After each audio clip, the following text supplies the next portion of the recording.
Hello guys, কি অবস্থা সবার? আশা করি সবাই ভালো আছেন। আল্লাহর রহমতে আমিও অনেক ভালো আছি। তো আজকের ভিডিওটা কী নিয়ে হতে যাচ্ছে আপনারা থাম্বনেল থেকে অবশ্যই বুঝে গেছেন। হ্যাঁ, অবশ্যই আজকের ভিডিওটা হয়ে যাচ্ছে কিং অফ দ্য কিং খান শাকিব খান। তাকে নিয়ে এই ভিডিওটা করা হচ্ছে। তার মূলত ভিডিওটা হচ্ছে এই তাণ্ডব মুভিকে নিয়ে। এই তাণ্ডব মুভিতে কী আছে, শাকিব খান কী বললো এই মুভিতে, এই ভিডিওতে সব দেখা হবে। তো চলুন শুরু করা যাক। প্যাক না করে চলুন ভিডিওটা শুরু করে ফেলি।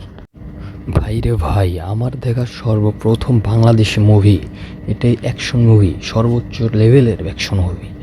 এটাতে যেমন কম্বিনেশন আছে, যেমন ফায়ারিং আছে এই মুভিতে, অ্যাকশন আছে, অনেক সুন্দর, অনেক মাস্ট, অনেক ফায়ারিং মুভি। আগুন, পুরাই আগুন। শাকিব খান বলছে এটা তো কিছুই না, পার্ট টুতে আরও চমক আসবে, চমক। তো আমরা ওই চমকের জন্য অপেক্ষা করব।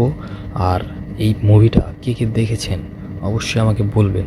আর কী ভালো লেগেছে আমার তো তাণ্ডবের ওই যে অ্যাকশনটা, শাকিব খান সব প্রথমে এন্ট্রি দেয় না, ওইটা তো পুরাই মাখন, পুরাই অসাম, কি বলবো। এই সর্বপ্রথম বাংলাদেশের যে মুভিটা বেরোয়েছে, অনেস্টলি আমার খুব ভালো লেগেছে এই মুভিটা। এটাই মূলত কিং খানের king Khan on the one Shakib Khan. সে বলেছে আমি যতই বয়স্ক হই না কেন, কিং খানই থাকবে, এর পরিবর্তে আর কেউ আসবে না। কিং খানের মতোই অ্যাক্টিং করেছে। অনেস্টলি খুব ভালো লেগেছে আমার কাছে। তো আপনাদের কাছে কেমন লেগেছে এই মুভিটা অবশ্যই কমেন্ট বক্সে জানিয়ে যাবেন। আর আমার চ্যানেলটা সাবস্ক্রাইব করে রাখবেন। আমি নতুন, একটু পাশে দাঁড়াবেন, হেল্প করবেন, এতটুকুই।